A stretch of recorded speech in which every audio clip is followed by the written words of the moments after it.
Құрметті көрермен, сәлеметсіздер ме? Сәлеметсіздер ме? Бүгін 2025 жылы 3 айдың 8 күні сенбі. Егіншілік күнтізбесі бойынша 2 айдың 9 күні. Синьцзян хабарлары бағдарламамызды көруге шақырамыз. Бүгінгі бағдарламамыздың басты мазмұны мынадай.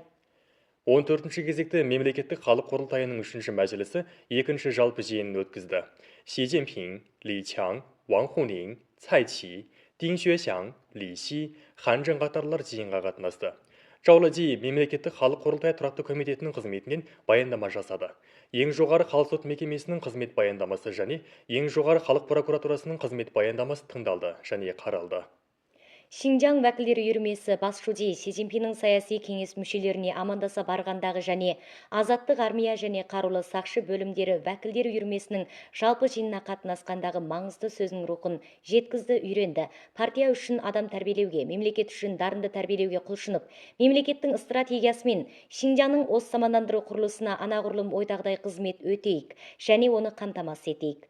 Ма Шинжи басқарды әрі сөз сөйледі. Еркін Тунияз қатынасты.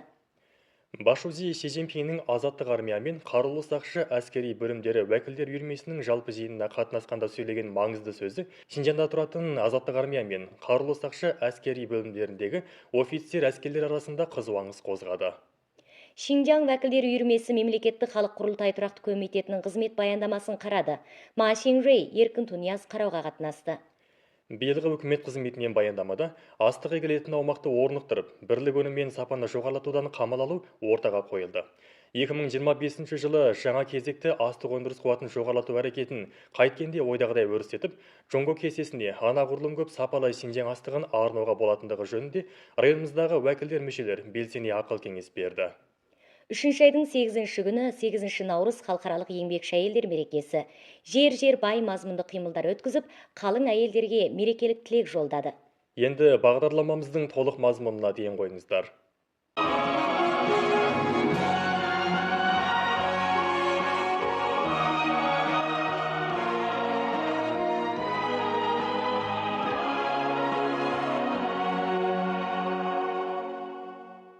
14 кезекті мемлекеттік халық құрылтайының 3 мәжілісі 3 айдың 8 күні түстен бұрын Бейжіңдегі халық сарайында 2 жалпы жиынын өткізіп, мемлекеттік халық құрылтайы тұрақты комитетінің қызмет баяндамасын және ең жоғары халық сот мекемесінің қызмет баяндамасын, ең жоғары халық прокуратурасының қызмет баяндамасын тыңдады және қарады. Xi Jinping, Li Qiang, Wang Huning, Cai Qi, Ding Xuexiang, Li Xi, Han Zheng қатарлар жиынға қатынасты. Мемлекеттік халық құрылтайы тұрақты комитетінің тапсыруымен комитет бастығы Чжао Лэжи мәжіліске мемлекеттік халық құрылтайы тұрақты комитетінің қызметінен баяндама жасады. Чжао Лэжи баяндамасында былай деп атап көрсетті. 2024 жыл Чунхуа Халық Республикасы құрылғандығының 75 жылдығы, мемлекеттік халық құрылтайы құрылғандығының 70 жылдығы. Бір жылдан бері Ши Цзиньпин жолдасты ұйытқы партия орталық комитетінің пәрменді басшылығында мемлекеттік халық құрылтайы тұрақты комитеті Ши Цзиньпин жаңа дәуір шыңғышы социализм идеясын жетектеуге табанды болып, партия 20-шы құрылтайының және 20-шы кезекті орталық комитетінің 3-ші жалпы мәжілістерінің рухын жаппай дәйекті тиянақтандырып, Ши Цзиньпин заман басқару идеясын басшысы Ши Цзиньпиннің халық құрылтай тізіміне табанды болу және оны кемелдендіру жөніндегі маңызды идеясын үйреніп дәйектілендіріп, партия басшылығының халықтың өз ісіне өзі ие болуының, мемлекетті заман басқарудың органикалы бірлігіне табанды болып, жалпы барысы халық демократиясын әмелетті әйгілеп, заң бойынша міндет өтеп, жауапкершілік арқалап, жауапкершілікті адай етіп, түрлі қызметтерде тың ілгерілеушіліктер мен табыстарға қол жеткізді. Баяндамада Чжао Лэжи былай деп атап көрсетті. 2025 жыл 14-ші 5 жылдық жобаның аяқталатын жылы. Мемлекеттік халық құрылтайы тұрақты комитеті Ши Цзиньпин жолдасты ұйытқы еткен партия орталық комитетінің пәрменді басшылығында Ши Цзиньпин жаңа дәуір шыңғышы социализм идеясын жетектеуге табанды болып, екіні тұрақтандырудың шешуші мәнін терең түсініп, 4 танымды күшейтіп, 4 сенімді бекемдеп, екіні қорғауды орындап, Ши Цзиньпин заман басқару идеясын басшысы Ши Цзиньпиннің халық құрылтайы тізіміне табанды болу және оны кемелдендіру жөніндегі маңызды идеясын ішкерлей үйреніп дәйектілендіріп, жалпы барысы халық демократиясын дамытып, негізгі заңдарда жүктелген заң шығару құқығын, бақылау құқығын, шешім жасау құқығын, міндетке тағайындау, міндетінен қалдыру құқығын мұқият атқарып, орнатылу барысында алға басып, халық құрылтайы қызметінің жоғары сапалы дамуын ілгерілетіп, жоңго үлгісіндегі осы замандандыру арқылы мемлекеттік құдіреттендіру құрылысының ұлтты гүлдендірудің ұлы ісін жаппай ілгерілетуге тың үлес қосады. Ең жоғары халық соты мекемесінің бастығы Жаң Жун, ең жоғары халық прокуратурасының бас прокуроры Ең Юң жеке-жеке ең жоғары халық соты мекемесінің қызмет баяндамасын, ең жоғары халық прокуратурасының қызмет баяндамасын жасады. 3 айдың 8 күні 8 наурыз халықаралық еңбекші әйелдер мерекесі. Жиын төрағалар алқасы атынан әйел уәкілдерге, әйел мүшелерге, әйел қызметкерлерге, бүкіл елдегі әр ұлт арсылы әйелдеріне, Шаңғаң ерекше әкімшілік районындағы, Аумын ерекше әкімшілік районындағы, Тайуан районындағы әйел бауырластарға және шетелдегі әйел чаубауларға, дүниежүзіндегі әр ел әйелдеріне мерекелік сәлем жолдады және ізгі тілек білдірді. 3 айдың 8 күні түстен кейін 14 кезекте мемлекеттік халық құрылтайының 3 мәжілісіне қатынасып жатқан Синьцзян уәкілдер үйірмесі Башузи Си Цзиньпиннің саяси кеңес мәжілісіне қатынасып жатқан Жунго демократиялық одағы, Жунго демократиялық ілгерілету қоғамы, оқу-ағарту саласындағы мүшелерге амандаса барғандағы, сондай-ақ азаттық армия және қарулы сақшы бөлімдері уәкілдер үйірмесінің жалпы жиынына қатынасқандағы маңызды сөзінің рухын мұқият жеткізді, үйренді. Мемлекеттік халық құрылтайының уәкілі, автономиялы райондық парткомның шудия Ма Xingrui мәжілісті басқарды сөз сөйледі. Еркін Тунияз, Зümrət Тобыл, Шәукет Имін, Хэ Чжоңяу қатынасты. Мәжіліс ашылардан бұрын Ма Xingrui қатарлы басшы жолдастар алаңдағы әйел уәкілдермен әйел қызметкерлермен ықыласты түрде қолдалысып, оларға мерекелік сәлем жолдады және ізгі тілек білдірді. Ма Xingrui былай деп атап көрсетті: Башузи Си Цзиньпиннің саяси кеңес мүшелеріне амандаса барғанда әрі біріккен группа жиынына қатынасқанда сөйлеген маңызды сөзі Жунго үлгісіндегі осы мамандандырудың оқу-артуға, ғылым техникаға, дарындыларға болған қажетін тиянақ етіп, ұлттың гүлденуі сынды ауыр міндет арқалай алатын дәуірдің жаңа адамдарын баулудың маңыздылығын терең пайымдап, жаңа жорықта оқу-арту қызметін ойдағыдай істеудің, оқу-ағартуда қуатты ел құрудың негізгі қамалалы беталысын анағұрлым айқындады. Башузи Си Цзиньпиннің азаттық армия және қарулы сақшы бөлімдері уәкілдер үйірмесінің жалпы жиынына қатынасуы әрі маңызды сөз сөйлеуі Башужидің армияның қолбасшысы ретіндегі биікте тұрып алысқа көз жіберуімен стратегиялық жобасын толығай келеді. Екіні тұрақтандыруды батыл қолдау, екіні қорғауды батыл орындау саяси биігінде тұрып, Башужидің маңызды сөзінің рухын мұқият үйреніп ұғынып, түрлі қызметтерді тыңғылықты ойдағыдай істеп, Жунго үлгісіндегі осы мамандандырудың Шинжаң әмелиятын ілгерілетуге пәрменді тілек әзірлеу керек. Ма Xingrui былай деп баса дәріптеді: оқу-артудың саяси сипатын мықтап игеріп, партия үшін адам тәрбиелеуге, мемлекет үшін дарынды тәрбиелеуге құлшыну керек. Социалистік оқыту жүргізу беталысына табанды болып, Си Цзиньпин жаңа дәуір Жунгоша социализм идеясымен пұлжымай, рух сомдап, адам тәрбиелеп, жоғары орта бастауыш мектептердің идея саяси сабағын бір тұлғаландыру реформасында жаңалық ашуды ілгерілетіп, жастар мен өрендердің негіз қалау инженериясын жоғары сапамен ілгерілетіп, мемлекетте бір тұтас қолданылатын тіл жазу тәрбиесінің жетістіктерін бекемдеп жоғарылатып, әр ұлт жастары мен өрендерін мұрат сенімді бекемдеуге, жұңқалту ортақ тұлға танымын берік орнатуға, ақыл ой дене эстетика еңбек жағынан жан-жақты дамуға табанды болуға жетектеу керек. Оқу-ағартудың халықтық сипатын мықтап игеріп, оқу-ағартудың жалпылық реформасын тереңдету керек. Негіздік оқу-ағартуды, жоғары дәрежелі оқу-ағартуды, кәсіптік оқу-ағартуды бір тұтас жоспарлап, реформаны онан ары жаппай тереңдету арқылы оқу-ағартуды бағалау жүйесін, мектеп басқару жүйесін кемелдендіріп, анағұрлым үйлесімді жоғары өнімді оқу-ағарту байлығын орналастыру механизмін орнату және кемелдендіру керек. Оңтүстік Шинжаңның оқу-ағартуын көрнекті түрде ойдағыдай жүргізіп, шахмат көзін жандандыруға пәрменді тірек әзірлеу керек. Оқу-ағартудың стратегиялық сипатын мықтап игеріп, оқу-ағарту ғылым техника дарындылар істерінің дамуын бір тұлғалы ілгерілету керек. Оқу-ағартуды алдымен дамыту стратегиясына табанды болып, оқу-ағартуды дамытуды, ғылым техникада жаңалық ашуды, дарындыларды баулуды бір тұлғалы ілгерілетіп, дарындыларды баулу мен экономика қоғамдық дамудың сәйкестіру механизмін үздіксіз кемелдендіріп, әр үлгідегі, әр жіктегі дарындылардың бәсекелесе молынан жарыққа шығуын шебеп, мемлекеттің стратегиясы мен Шинжаңның осы мамандандыру құрылысына анағұрлым ойдағыдай қызмет өтеу және оны қамтамасыздандыру керек. Партияның оқу-ағарту қызметіне жаппай басшылығына табанды болып, қызмет механизмін ақаусыздандыру, кемелдендіру керек. Әр дәрежелі парткомдар мен үкіметтердің саяси жауапкершілігін қатайтып нақтыландырып, оқу-ағартуды алдымен дамытуды бар күшпен қамтамасыз етіп, халық саяси кеңесінің арнаулы кеңес құрылымы ретіндегі ролын және Жунго демократиялық одағы Жунго демократиялық ілгерілету қоғамы оқу-ағарту саласындағы әр жақтың абзалдылығын сәулелендіруге баса мән беріп, оқу-ағартуда қуатты район құрудың құдіреті біріккен күшін ұйыстыру керек. Армия мен жергілік торын бір тұтас жүйе дегенге табанды болып, мемлекет қорғанысы мен армияны осы мамандандыру құрылысына бар күшпен қызмет өтеу керек. Си Цзиньпин армияны құдіреттендіру идеясын ішкерілей дәйектілендіріп, жаңа дәуірдегі әскери істер стратегиялық бағытын дәйектілендіріп, Шинжаңда тұратын әскери бөлімдердің әскери жаттықтырып, соғыс дайындығы, шайқас жүргізу қабілетін жоғарылатуына бар күшпен қолдау көрсетіп, қос қолдау қызметін ішкерілей жақсы істеп, армия мен үкіметтің, армия мен халықтың болаттай берік қатынасын бекемдеу және дамыту керек. Ли Xiangfa, Tian Xiangli, Chen Yuxun, Сарқы Тақанұлы, Ваң Миншан, Мәмтімін Қадыр, Шуебин, Жен Жежен, Бату, Шыгаң, Jiang Xinjun, Dilshad Sayım, Гау Чжимин, Ду Хуньян катарлар мәжіліске қатынасты. Үшінші айдың 7-ші күні түстен кейін бас жүлде Си Цзиньпин 14-ші кезекті мемлекеттік халық құрылтайы 3-ші мәжілісі азаттық армия мен қарулы сақшы әскери бөлімдері вәкілдер үйірмесінің жалпы жиынына қатынасты, әрі маңызды сөз сөйледі. Шинжанда тұратын азаттық армия мен қарулы сақшы әскери бөлімдерінің офицер әскерлері айрықша желпініп, ерекше шабытталып, бір ауыздан былай деді: саяси жауапкершілікті шынайы арқалап, біртұтас жоспарлап сәйкестіруді күшейтіп, түйінді қамал алуды күшейтіп, жауапкершілікті тиянақтандыруды күшейтіп, белгіленген нысана міндеттерді дер кезінде жоғары сапамен орындауға кепілдік етеміз. Басшысы Си Цзиньпин былай деп басы дәріптеді. Еліміздің жаңа сапалы өндіргіш күштерінің қарыштап даму орай мықты игеріп, жауынгерлік қуат құрылысы мен қолдану үлгісінде жаңалық ашып, озық техникаларға икемді үн қосу және жедел бұрылыс жасау механизмін ақаусыздандырып, жаңа сапалы жауынгерлік қуатты жедел дамыту керек. Шинжаңда тұратын азаттық армия мен қарулы сақшы әскери бөлімдерінің офицер әскерлері мынаны білдірді. Төреға Си Цзиньпиннің маңызды сөзі жұртты жігерлендіріп, адамды алға басуға жебейді. Жобаның тиянақтануына беталысын нұсқап, түбірлі бойсыну өлшемін әзірледі. Бүгінгі таңда шекара қорғанысы құрылысы бұрынғыда мүлде өзгеше болды. Жаңа сапалы жауынгерлік қуатты жедел дамытып, шекараны күзету, шекараны қорғау қабілетін үздіксіз жоғарылатып, шекараны нығайтып, қорғанысты бекемдеуге өз үлесімізді қосамыз.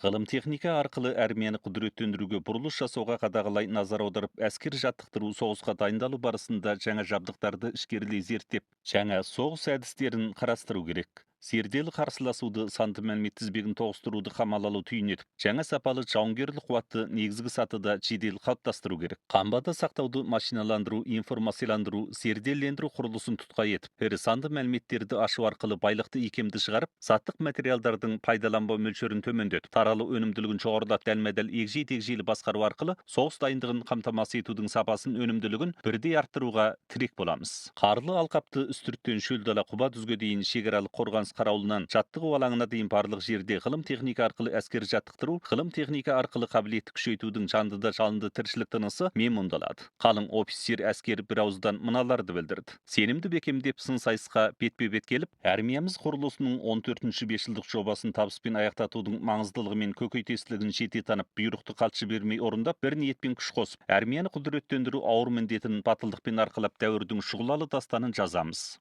Қолбасшылық информация жүйесінің жүргізушісі ретінде кәсіптік өнерге қажырлылықпен жаттығып, шұғыл жағдайға төтеп беру уақытын қысқартып, әрбір бұйрықты дер кезінде дұрыс жеткізіп, қару-жарақтың ең зор өнімділігін сәулелендіруіне кепілдік етемін. Төреға Си Цзиньпиннің маңызды сөзінің рухын терең түсініп, офицер әскерлерді ғылым техника білімдері мен озық техникаларды белсене үйренуге, қажырлылықпен жаттығуға, жауапкершілікті батылдықпен арқалауға, соғыста жеңіске жету өнерін ойдағыдай жетілдіруге, сақадай сай тұруға, шекара өңірдің орнықтылығын қорғаудың орнықтырғышы болуға бастаймын. Ғылым техника болашақта жеңіске жетудің құдіретті қаруы, жаңалық ашу, дамуға жетекшілік ететін бірінші қозғаушы күш. Ғылым техниканың күш істеу ролын толық сәулелендіріп, жеңіске жету қабілетін жаппай жоғарылатып, әскери бөлімдердің жоғары сапалы дамуына және армия құрудың 100 жылдық күрес нысанасын уағында жүзеге асыруға үлес қосуымыз керек. Үшінші айдың 8-ші күні түстен кейін 14-ші кезекті мемлекеттік халық құрылтайының 3-ші мәжілісіне қатынасқан Шинжаң вәкілдер үйірмесі группа жиынын ашып, мемлекеттік халық құрылтайы тұрақты комитетінің қызмет баяндамасын қарады. Мемлекеттік халық құрылтайының вәкілі Ма Шинруй, Еркін Тунияз, Зумра Тобыл, Шәукет Имін қарауға қатынасты. Автономиялар райондық парткомның орынбасар шудье Бинтуанның Чыңгы Хэ Чунью сырттай қатынасты. Бір бөлім вәкілдер қарады, сөз сөйледі. Вәкіл Уаң Миншан былай деді: Мемлекеттік халық құрылтайы тұрақты комитетінің қызмет баяндамасында Ши Цзиньпин жаңа дәуір шыңғыша социализм идеясы бастан аяқ сабақтастырылып, өткен бір жылдағы мемлекеттік халық құрылтайы тұрақты комитетінің міндет атқару жетістіктері жан-жақты көрсетіліп, халықтың тілегіне сәйкесіп түйінді қызметтер орналастырылды. Бүкілдей құптаймын.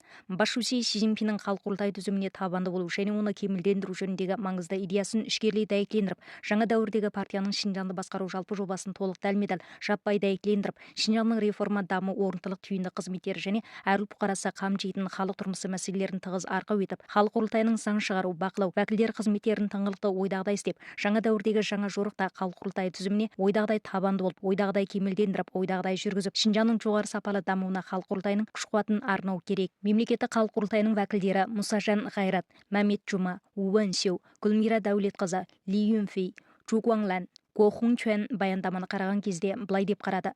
Мемлекеттік халық құрылтайы тұрақты комитетінің қызмет баяндамасының саяси деңгейі жоғары, қызметі шынайы қорытындылаған, ой желісі мен шаралары айқын, партия басшылығының халықтың өз ісіне өзі ие болуының және мемлекетті заңмен басқарудың органикалы бірлігін толық келеді. Түзім сенімін, заңмен басқару рухын және халықшылдық сүйіспеншілігін толық келеді. Осы баяндаманы құптаймыз. Ши Цзиньпин жолдасты ұйытқы партия орталық комитетінің пәрменді басшылығында мемлекеттік халық құрылтайының тұрақты комитеті Ши Цзиньпин заңмен басқару идеясын ішкерлей дәйектілендіріп, борыш пен жауапкершілікті күшейтіп, тыңғылықты міндет атқарып, жауапкершілікті ада етіп, әр жақтағы қызметтерде тың ілгерілеушіліктер мен табыстарға қол жеткізді. Саяси деңгейді анағұрлым жоғарылатып, жаңа дәуір жаңа жорықтағы халық құрылтайы қызметінің борышы мен міндетін анағұрлым дәлме-дәл игеріп, сенімді бекемдеп, қайраттана алға ұмтылып, негізгі заң мен заңдарда жүктелген қызмет жауапкершілігін мұқият атқарып, Шинжаңды жаппай заңмен басқаруды тереңдетуге, жаңа дәуірдегі Шинжаң халық құрылтайы қызметінің жаңа жағдайын ашуға ақыл парасат және күш-қуат қосуға құлшыну керек. Көпшілік тағы өздерінің міндет атқару ішсіндік жағдаймен ұштастыра отырып, қызмет ұсыныстарын алға қойып, міндет атқару қабілеті мен деңгейін құлшына жоғарылатып, негізгі сатыға ішкерлеп, тыңғылықты тексеру зерттеу жүргізіп, дәлме-дәл ақыл кеңес беріп, даму үшін ақыл кеңес беріп, халық үшін міндет атқаруда жаңа жауапкершілік арқалап, жаңа іскерлік көрсетіп, халық құрылтайы уәкілдерінің даңқты борышын анағұрлым ойдағыдай арқалайтындықтарын білдірді. Мемлекеттік халық құрылтайының уәкілдері Ли Шенфа, Тин Xiangли, Чэн Вэйчун, Сарқыта Қанулы, Мәмтімін Қадыр, Шөбин, Джин Шэжэн, Бату, Шыгаң, Ділшат Сайым, Гаудимин қатарлар жиынға қатынасты. Жаң Шинчун, Ду Хуңян қатарлар жиынға сыртай қатынасты. 3 айдың 7 күні түстен кейін мемлекеттік саяси кеңес 14 кезекті комитетінің 3 мәжілісіне қатынасып жатқан мемлекеттік саяси кеңестің Шинжаңда тұратын мүшелері салалық кеңес мәжілісіне немесе группалар мәжілісіне қатынасып, назар аударып отырған қоламталы мәселелерді арқау етіп кеңес беріп, ұсыныс қойды. Мемлекеттік саяси кеңестің Шинжаңда тұратын мүшесі, автономиялы райондық саяси кеңестің төрағасы Нұрлан Әбілмәжінұлы группалар талқысына қатынасты.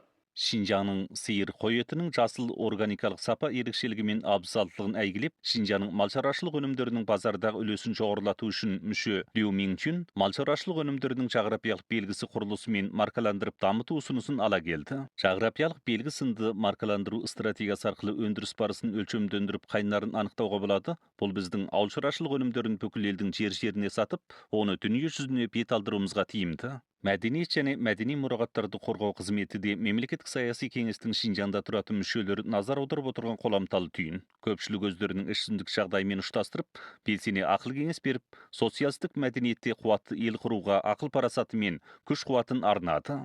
Шинжаң тақырыбындағы таңдаулы әдебиет көркемдер туындыларын көбірек жаратуға шабыттандырып, Шинжаңдағы жоғары мектептердің көркемдер түріндегі пән құрылысын қолдау тебінін арттырып, жасанды зерде дәуіріндегі тұтыну беталысына үйлесетін тіпті де көп әдебиет көркемдер өнімдерін жарату керек.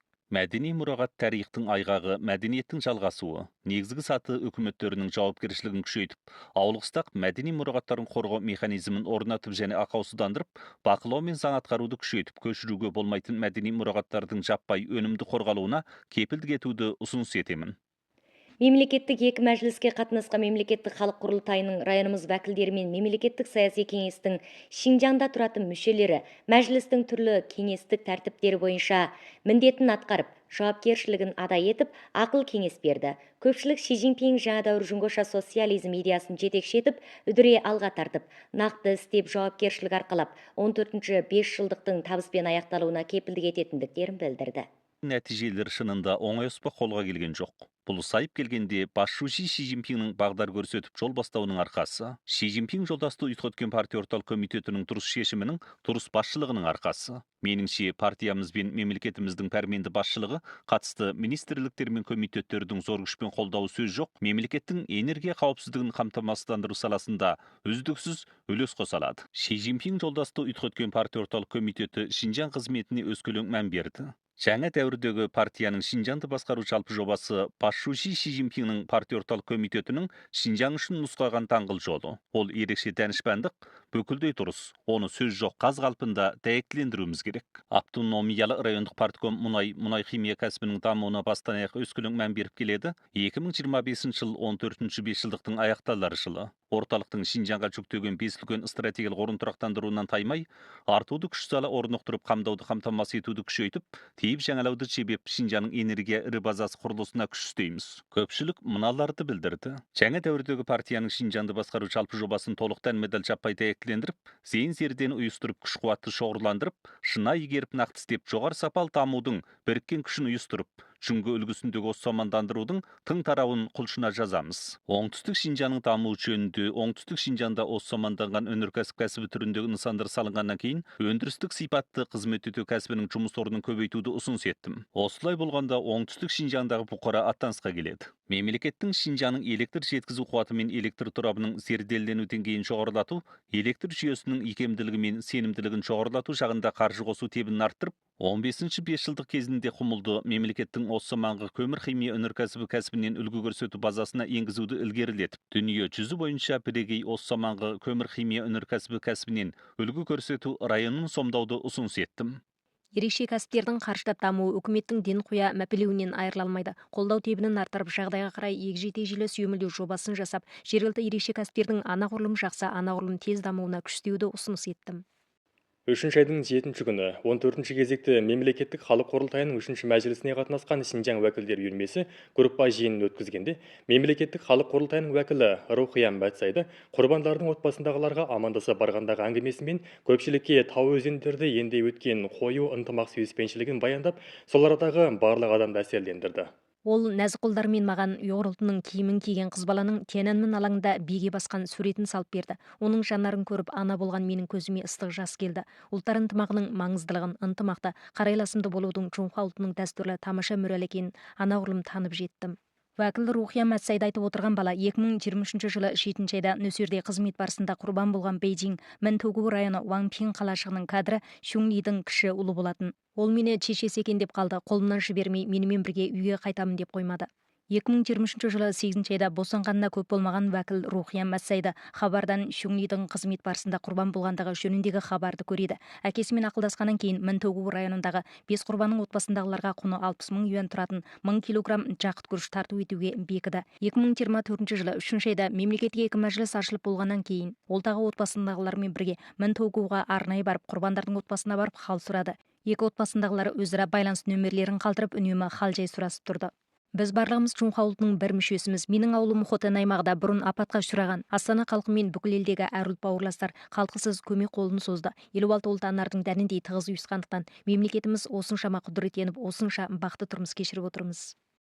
Уәкіл Рухия Мәтсайды тілшіге былай деді: тарихи себептерге байланысты кедейліктен арылтудан Қамал алу шайқасының жеңісіне жетуден бұрын туыстарымыздың арасында 16 отбасы архив тұрғызылып, карточкаландырылған кедей отбасы болатын. Керей аудандық үкіметтің Бейжіңнен Шинжаңға көмекке келген кадрлардың және мейірсыйлау кәсіпорындарының көмегінде Құрбан Тұлым ауыл шаруашылығы егіншілік кәсіптік кооперативі құрылып, Тәкіламакан шөлінің жиегіне жақыт күріш егілді. Күріштің мұбасындық өнімі 500 килограммнан асып жақсы бағаға сатылды. Ал мұндай хикаялар оның ауылында өте көп. Роза гүлі кәсібінен құмды шөл жиегін торлап, сексеуіл, етті сұңғыла сияқты құм кәсібін дамытуға дейін әр ұлт ауылдастарының істейтін жұмысы табатын ақшасы болуына мүмкіндік жасалды. Отбасымыз 18 мың жерге роза гүлі егіп, жылына 60 мың юан айналасында кіріс кіргіземін. Қазір 50 мың жерді көтерек алып, роза гүлін егуді жоспарлап отырмын. Керей аудандағы өзгерістерді тілге тиек еткенде шынында өте зор өзгеріс болды. Бұрын бұл арада құмды боран жиі соғатын, алайда қазір кең көлемде жасылдандыру, орман отырғызу және құмайтанудан сақтану, құмды тізімдеу қызметі арқылы орта көрнекті жақсарды. Оқу ағарту, емдеу сияқты халық тұрмысы шарт жағдайда жақсарды, тұрмысымыз барған сайын жақсарды. Су ішкенде құдық қазушыны ұмытпау керек. Уәкіл Рухия Мәтсайды былай деді: Шинжаң бейбіт жолмен азат болғаннан бері Шинжаңдағы әр ұлт халқы бастан-аяқ отан ұлы отбасының мейіріне шомып келеді, әрі бастан-аяқ терең алғысты сезімде. Ұлы отбасының бір мүшесі ретінде қаршадайынан ұлы нағашы атам Құрбан Тұлым сияқты ішсіндік әрекет арқылы партияны сүю, отанды сүю сүйіспеншілігін түсіндіруге талпындым. Ержеткеннен кейін Чунгоның тұңғыш ауя маткасы, Ляонин ауя маткасындағы әйел әскер болып қалмастан тағы ұлттар ынтымағын жебеу қызметіне белсене атсалысып, ұлттардың араласу, іштесу, тоғысуын жебеп, отбасындағылармен бірге Құрбан Тұлым отан отбасына алғыс айту, отбасылық әлеуметтік игілік қорын құрдық. Қазір қоры 7 мыңнан астам адамға көмектесті. Осы рухты үздіксіз жалғастырып және сәулелендіріп, өз басымнан өнеге болып, тіпті де көп адамды партияға деген сүйіспеншілікті, отанға деген адалдықты, ұлттар ынтымағын қорғауға жетектеймін. Астық қауіпсіздігі мемлекеттің зор ісі. Биылғы үкімет қызметінен баяндамада астық өнімінің межелі нысанасы 1 триллион 400 миллиард жың айналасында болды. Әрі астық егілетін аумақты орнықтырып, бірлік өнім мен сапаны жоғарылатудан қамал алу ортаға қойылды. 2024 жылы Шинжаңның астық бірлік өнімі тұңғыш рет бүкіл ел бойынша бірінші орынға шықты. 2025 жылы жаңа кезекті астық өндіріс қуатын жоғарылату әрекетін қайткенде ойдағыдай өрістетіп, ауыл шаруашылығының жаңа сапалы өндіргіш күшін жедел жетілдіріп, анағұрлым жоғары деңгейдегі батыс солтүстіктегі астық қамбасын жедел құрып, Джунго кесесіне анағұрлым көп сапалы Шинжаң астығын арнауға болады. Районымыздағы вәкілдер мүшелер мұқият ой жүгіртіп, өрелі ұсыныстарын алға қойды.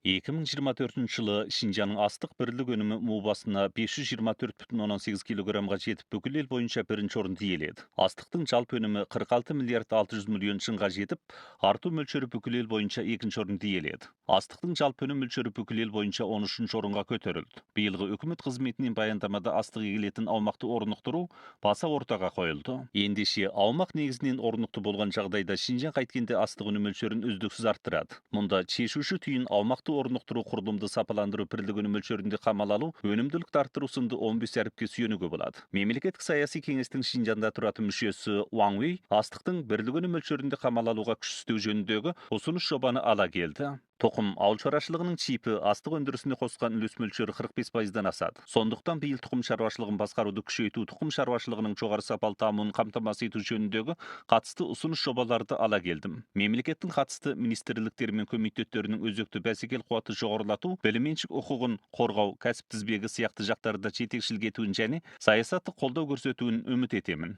Мемлекеттік екі мәжіліске қатынасудан бұрын мүше Ван Уей Жиушыңқы жарнасы тізгіндеулі топ шекті серіктестігіне талай рет барып тексеру зерттеу жүргізді. Осы Шинжаңдағы жергілікті орында дамыған ауыл шаруашылығын кәсіп салаландырудағы мемлекеттік түйінді жетекші кәсіпорынның толық автоматты жүгері тұқымы өндіріс желісі жоғары өнімділікпен жұмыс жүргізді. Шинжаң ішінде көктемгі тұқым сіңіруді қамтамасыз етуден сырт тағы 1000 тонна жүгері тұқымы Кәнсу, Ішкі Моңғол сияқты жерлерге жеткізілу алдында. Кәсіпорын Джунго ғылым академиясы, Джунго ауыл шаруашылық ғылым академиясы сияқты 132 мемлекеттік ғылыми зерттеу құрылымымен және жоғары мектептермен селбесті көрсетеді. Бидай жүгері сияқты 6 тұқым жетілдіру зерттеу орнын құрып, жиыны 300-ден астам жаңа сорт жетілдірді. 2025 жылы ғылым техникада жаңалық ашуға ұсынылым тебін үздіксіз арттырып, ғылыми зерттеу ұсынылымы 90 миллион йен айналасында болып, 2025 жылы 20 жаңа сортты тексеріп бекітуге күш саламыз.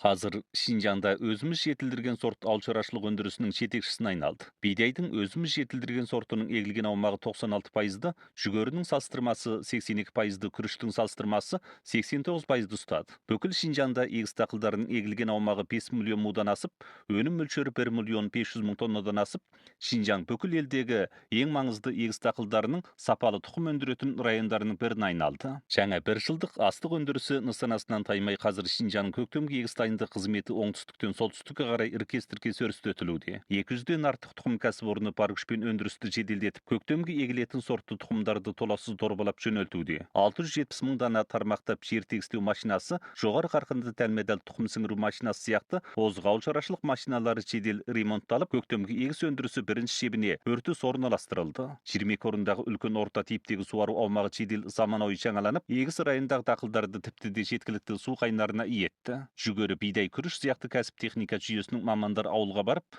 диқан отбасыларының күдік күмәніне жауап беріп, тіпті де көп жоғары өнімді сынақ атыздарының өнім мөлшерін кең атыздардың өнім мөлшеріне айналдыруға күш салды.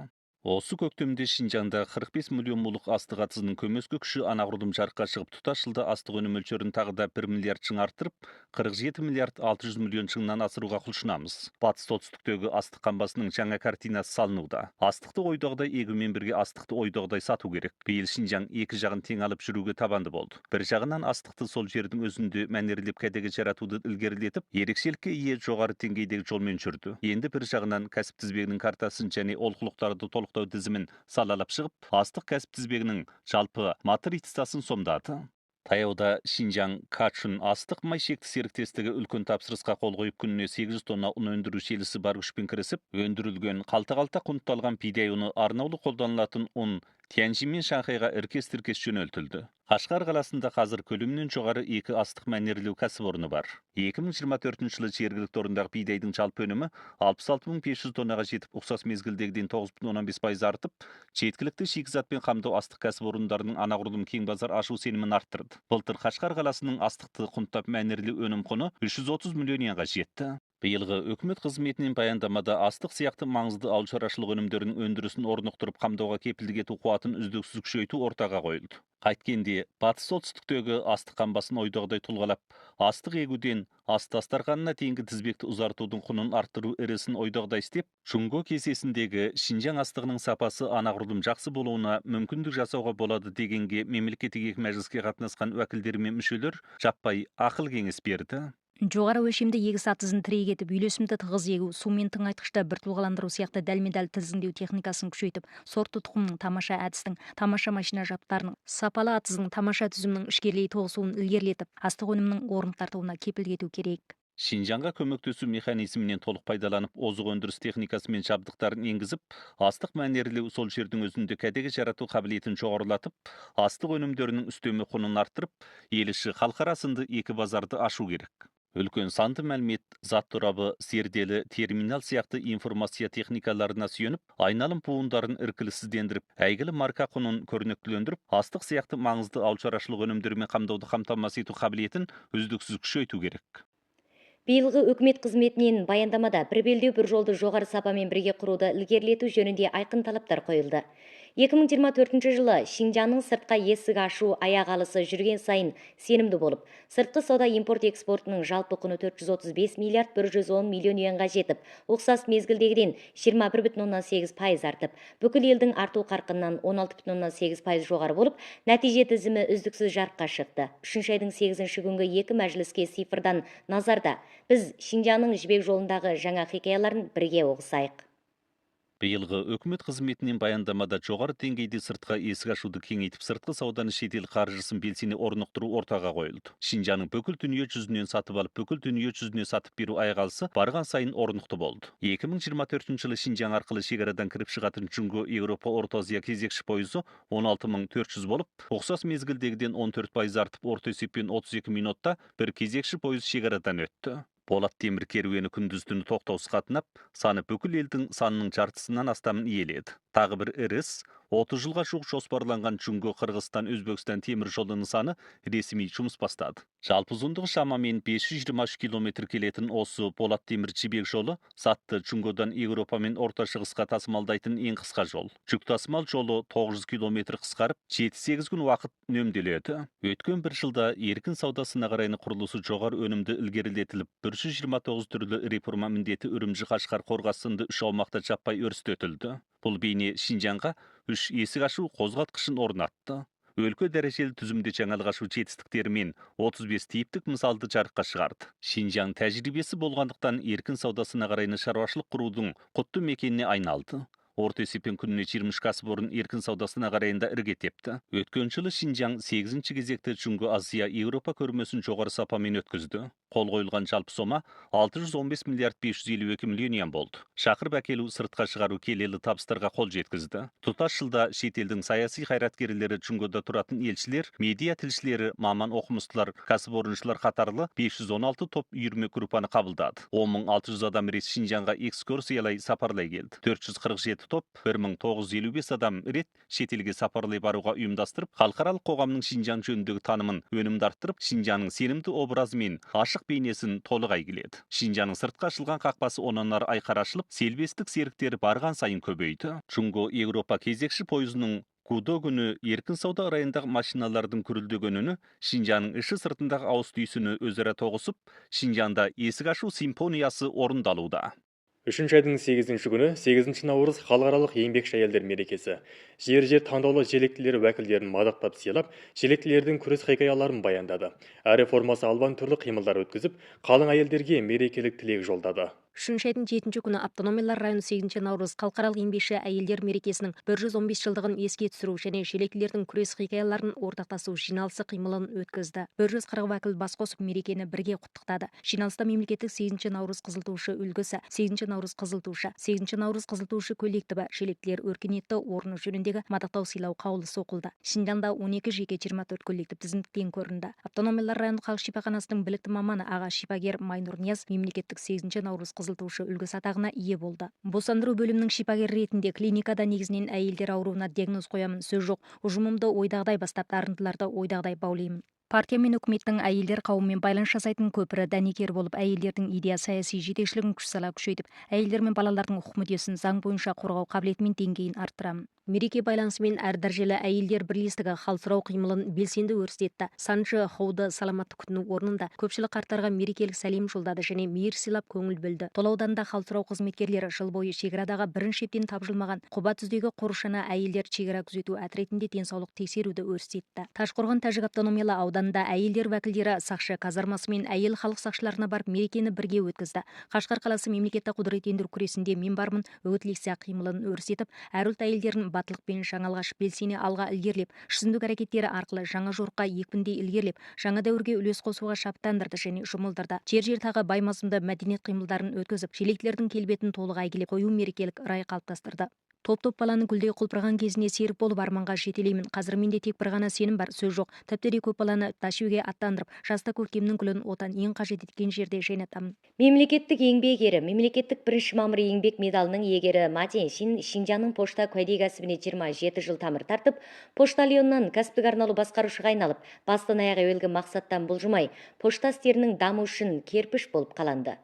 Әр күні жұмысқа шыға сала Мажианшин қарбаластыққа түседі. Серіктестіктің жолдама жолдау жеткізу базары бөлімінің кәсіптік арнаулы басқарушысы ретінде ол жедел жеткізу қызмет өту тоқтамын тексеру қатысты күрес сияқты қызметтерді үстін алған. Қызметке енді ғана қатынасқан кезде оның қызмет орны поштальон болатын. Әр күні әрқайсы шағын райондарды шапқылап, әрбір пошта жолдамаларының дәл уақытында жеткізілуіне кепілдік ететін. Мажианшин жолдама жолдау жеткізу орнында 20 неше жыл істеді. Жеткізген түрді пошта жолдамалары 2 миллионнан асты. Бір бән ретті ақсатпаған. Бір пошта жолдамасында жоғалтып көрмеді. Қаридарлардың разылық дәрежесі 100%-ға жетті. Ол тағы да көптеген мадақтау хатын тапсырып алды. Жаңа қызмет орнына келгеннен кейін Мажианшин жаңа білімдерді белсене үйренді. Әрі жолдама жолдау жеткізудегі озық ұстанымын қызметке енгізіп, еңбек ері рухын, еңбек рухын, ұсталар рухын нақты істеу, нақты нәтиже арқылы түсіндірді.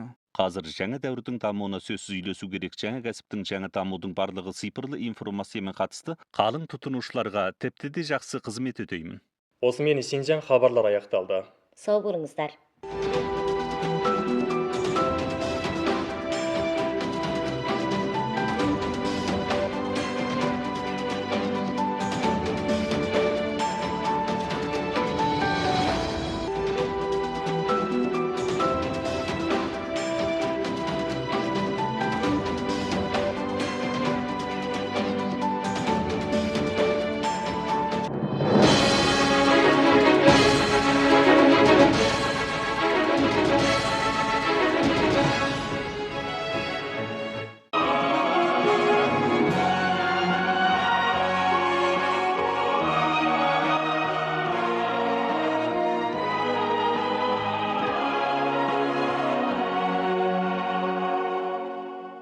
Сәлеметсіздер ме, құрметті көрермендер. Бүгінге назар бағдарламамыздың мемлекеттік екі мәжіліс ерекше хабарын көрулеріңізді қарсы аламыз. Биылғы үкімет қызметінен баяндаманы парақтасақ, бір белдеу бір жол есік ашу, селбестік жөніндегі бір қыдыру жаңа орналастыру, жаңа талап қағаз беттерінде әйгіленді. Ал жібек жол экономикалық белдеуінің өзекті районында орналасқан Шинжаңда түзімдік есік ашуды сынаға тызы, сервистікті тереңдетуді координаталық өсеткен өзгеріс жаңа жібек жолының экономика сауда картасына тың өміршеңдік сыйлауда. Екі мәжіліс уақытының ілгерілеуіне байланысты мемлекеттік екі мәжіліске қатынасқан вәкілдер мен мүшелердің үкімет қызметінен баяндаманы қарауы, талқылауы да үздіксіз тереңдеді. Әсіресе баяндамада қорытындыланған сыртқа есік ашу, бір белдеу бір жолды бірге құру сияқты жақтардағы даму жетістіктері Шинжаңнан келген вәкілдерді терең әсерге бөледі. Сыртқы сауда импорт экспортының жалпы сомасы осы бірнеше жылда 43 миллионнан асып, арту қарқынында бүкіл ел бойынша алдыңғы қатарда тұрды. 2024 жылы шекарадан шыққан Жұңго Еуропа Орта Азия кезекші пойыздерінің саны 8730 болып, 12,5% артып, тарихтағы ең жоғары рекордты жаратты. Сыртқы сауда импорт-экспорт жалпы сомасы 123 миллиард 250 миллион йен болып, 32,4% артып, жалпы мөлшері Синьцзян бойынша бірінші орынды иеледі. Осы көз тартар санды мәліметтер Шинжаңның сыртқы есік ашуының нәтижесі ғана болып қалмастан, Шинжаң қарқынының Жұңго жобасына үздіксіз айналуының да әмелияттық түсіндірмесі. Шинжаңның есік ашуы, пәрменді өтеуі сірә нендей күштің жебеуінде болды? Бұл ара Бейжің Шаояң районындағы Елшіхана районы әр елдің Жұңгода тұратын дипломатиялық құрылымдары шоғырланған жер ретінде, ол бір белдеу бір жолды бірге құру дәріптемесіндегі саясаттық қарым-қатынастың алдыңғы шеп торабы деп аталды. Қазақстанның бас елшіханасы осында орналасқан. Назар аударуға татитын мынандай бір топ санды мәлімет бар. 2024 жылы Жұңго мен Қазақстан екі жақтың сауда сомасы 9% артып, 300 миллиард юандық үлкен өткелден өтіп, тарихтағы ең жоғары деңгейді жаратты. Осы барыста Шинжаң тең жарымынан астам сауда сомасы үлесін қосты. Осы санды мәлімет Жұңго мен Қазақстанның экономика сауда сербестігінің үздіксіз тереңдеуіне пәрменді куә болды. Ал осындай тығыз сербестік осы тұста 1000 шақырым шалғайдағы Шинжаңда жанды өрістетілуде. Қорғас шекара өткелінде шекара аттаған электронды сауда заттары толтыра тиелген жүк автомобильдері кеденнен өту рәсмияттарын тез арада орындап, Қазақстанға қарай үздіксіз жол алуда. Кәсіпорнымыз жөнінен алғанда, бұрын топқа бөліп экспорт етуге тиісті заттарды қазір бір жолда шоғырлы мәлімдеп қана қоймай, алдын ала мәлімдеп, қыруар уақыт пен адам күшінің өзіндік құнын үнемдедік. Қазір Қорғаста шекара аттаған сауда кәсіпорындары шекарадан шығысымен баж қайтару сияқты бірқатар жаңа саясаттардың қолайлылығын шынайы сезінуде. Ал 2023 жылы 11 айда Жұңго Шинжаң еркін саудасына районы құрылғаннан бері Қорғас аумағы шаруашылық сауда ортасын сапаландыру, қаржы қосу қолайлылығын ілгерілету, кеденнен өту өнімділігін жоғарылату сияқты жақтарда 58 түрлі тұңғыш рет, тұңғыш талон, тұңғыш есеп жағында көрнекті нәтиже жаратып, сыртқы сауданың жаңа қозғаушы қуаты айта қалсын тасқындады. Былтыр Қорғас шекара өткелінен шекарадан шыққан пойыз күніне 15 кезектен 22 кезекке көбейді. Сонымен бірге тәулік бойы кеденнен өтуге қызмет өтеп, кәсіпорындарымыздың анағұрлым көп уақыт ажыратып, кезекші пойыздар арқылы зат топтауымызға мүмкіндік жасады. Былтыр кәсіп мөлшеріміз 8% артты. Еркін сауда сынақ районының қабаттасу әбзалдылығына сүйеніп, Шинжаң шығыспен бірлесіп батысқа шығару сынды стролды есік ашу жүйесін орнатуда. Үрімжіден оңтүстік Шинжаңдағы Қашқарға, одан Қорғасқа дейін кемелді есік ашу жүйесі алғашқы адымда қалыптасты. Санды мәліметте көрсетілуінше Жұңго Шинжаң еркін сауда сынақ районы маңдайшалық асып құрылған бір жылдан астам уақыттан бері Шинжаңның тұтас жылдағы импорт-экспорт жалпы сомасы тұңғыш рет 400 миллиард юандық үлкен өткелден өтіп, 435 миллиард 110 миллион юанға жетіп, былтырғы сәйкес мезгілдегіден 21,8% артып, арту қарқыны бүкіл елден 16,8% жоғары болды. Шинжаңның көз тартар сыртқы сауда санды мәліметтерінің астарында Шинжаңның жағарпиялық тораптан есік ашудың биік белесіне қарай аршында қадам тастаған екпінді аяқалысы менмұндалауда. Экран арқылы екі мәжіліс жайында кең көлемде сұрау қоюда уәкілдер мен мүшелер желіде жауап қайтарды. Біз DeepSeek арқылы көрермендер мен тораптастардың сұрауында талдау жасадық. Осы барыста еркін сауда районы орын тепті. Алда қайтау арқылы импорт етілген танымалы маркалы өнімдерде зор тиімділіктер жасала ма? Еркін сауда районының көш іздеуінде Шинжаңның халықаралық үлгісі ұшқан құстай дамиды солай ма деген сұраулар қойылды. Біз Іле Қашқар Үрімжіден келген халық құрылтайының 3 уәкілін желіде жауап беруге ұсыныс етейік. Сыртқы сауданың орнықтылық барысында сапасын жоғарылатуды ілгерілетіп, аралық өнімдер саудасы, қызмет өтеу саудасы, цифрлы сауда, шекара аттаған электронды сауда экспорты сияқтыларды дамытып, зорайтып, сыртқы сауданың анағұрлым көп жаңа қозғаушы қуатын жетілдіру керек. Осылай болғанда тараптастар үйде отырып саусақтарын қимылдатып қана, тіпті де көп түрлі бағасы арзан импорт тауарларын сатып ала алады. Қашқар аумағы мемлекет пен автономиялар берген түрлі саясат шаралардан үздіксіз ойдағыдай пайдалануымыз керек. Халықаралық базармен белсене түйелесіп, кәсіпорындарды түрлі көрмеге қатынасуға ұйымдастырып, xaridарлар байлығын кеңейтіп, импорт-экспорт мәнерлеу, халықаралық зат айналымы, шекара аттаған электронды сауда, шетелдік қамбасы сияқты жаңа кәсіпкерлерін үздіксіз зорайтып, еркін сауда районына ірге тепкен қатысты кәсіпорындарға пәрменді қолдау көрсетіп, еркін сауда районының анағұрлым жақсы дамуын ілгерілетуіміз керек. Үрімжі аумағы ең әуелі белгі сипатты нысандарды үздіксіз ойдағыдай игеріп, еркін саудасына районның дарындыларды қолдау саясатын шығарды. Нақтылап айтқанда, Үрімжі аумағында жібек жолы тіке тарату электронды сауда базасын құрып, Орта Азия Ванхун маркасы сияқты тәсілдерді жетілдіріп, жаңалық ашудың, есік ашудың жаңа биік белесін, жаңа үлгісін құлшына сомдады. Өткен бір жылда Жыңғоның батысқа есік ашудағы маңызды терезесі ретінде Шинжаңның сыртқы сауда достар шеңбері 213 мемлекетпен өңірге кеңейді. Ал бір белдеу бір жолды бірге құру дәріптемесінің осы өзгерістерді ілгерілететін құдіретті қозғалтқыш екендігі шүбәсіз. Бұл ара Шинжаң Индолан дәрі-дәрмек кәсібінің өндіріс цехы 2024 жылы кәсіпорын өндірген күрделі киелі ермен түйіршіктерінің өнім құны 100 миллион юаннан асты. Сондай-ақ Өзбекстанда базар ашты. Жыңғо Өзбекстан жаңа дәрі-дәрмек бір белдеу бір жол бірлескен тәжірибеханасының үрімжіге ірге тебуі осы өзгерістерді шебеді. Ол ғылыми зерттеу мен кәсіп арасында дәнекер орнатты. Бір белдеу бір жолды бірге құру дәріптемесінде еліміздің Өзбекстандағы тұңғыш дәрі-дәрмек GMP өндіріс техникалық текшесін құрып, еліміздің Орта Азиядағы бірден бір жаңа дәрі-дәрмекті зерттеп ашу, кәдеге жарату нақты тұлғасын қалыптастырдық. Үздіксіз тереңдеген сервистік даму жобасынан шекара өткелдерінің думанды сауда көрінісіне дейін. Жұрт назарын аударған Жыңғо Шинжаң Азия Еуропа көрмесінен ерекше мән алған 6-шы кезекті дүниежүзілік медиа басшылары мәжілісіне дейін. 2024 жылы Шинжаң сыртқа есік ашу жолында сүбелі табыстарға қолы жеткізіп, дүниежүзіне сенімді, ашық бауырмал, екпіндей ілгерілеген Шинжаң образын шанда әйгіледі. Мемлекеттік екі мәжіліске қатынасқан халық құрылтайы уәкілдері мен саяси кеңес мүшелері де Шинжаңның есік ашу дамуы жөнінде ой жүгіртіп, құнды ұсыныстарды ортаға қойды. Өткелмен жүк түсіретін жерді ұштастырып, байлық сипатты көп тұтынылатын заттарды импорт етуді арттыру сияқты Қашқардың даму іс жүзіндігіне үйлесетін сауда қолайлылығы шараларының тиянақтануын ілгерілетіп, қорғамалы бажы импорт-экспорт кәсібін кеңейтіп, автокөлік экспорт кәсіп бақшасының қамдау тізбегіндегі финанс үлгісі жөнінде ізденіс жасаймыз. Болашақта Шинжаң халықаралық емдеу қызмет өтеу орталығын құрып, халықаралық емдеу өлшемін өзара мойындауды ілгерілетіп, мамандар үйірмесін халықаралық өлшем белгілеу талқысына қатынасуға ұйымдастырып, халықаралық емдеу селбестігінің үздіксіз дамуын бірге ілгерілетуді жоспарлауда. Жоғары деңгейде жобаланған түзімде жаңалық ашудан негізгі саты әмелетіндағы реформада қамал алуға дейін, Шинжаңның сыртқы есік ашудағы әрбір қадамы батылдықпен алда жүретін жігерді әйгіледі. Көзге көрінетін өзгерістің астарында көзге көрінбейтін түзіліс механизмде қамал алуға күш салынуда. Бір белдеу бір жолды бірге құру дәріптемесі екінші 10 жылға қадам тастап, Азия Еуропа ұлы құрлығының 4 көше түйілісінде тұрған Шинжаң реформа өткелінен өту жігерімен Жыңғоның батысқа есік ашуының Шинжаң жауабын жазды. Есік ашу Шинжаңның дүние жүзіне бет алуының алтын кілті ғана емес, дүние жүзінің Шинжаңға бет алуының да қонақ қабылдау кілемі.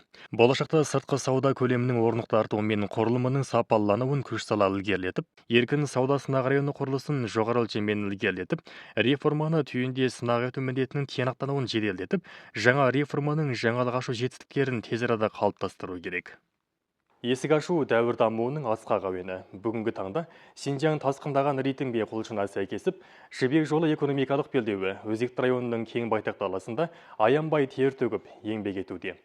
Болат темірден жасалған түйе керуендерінің күндіз-түні Жібек жолының жаңа картасын тоқтаусыз тоқуынан, түзімде жаңалық ашудың саясаттық топтамына дейін Азия Еуропа ұлы құрлық көпірінің жаңа тартылыс күшін үздіксіз күшейтті.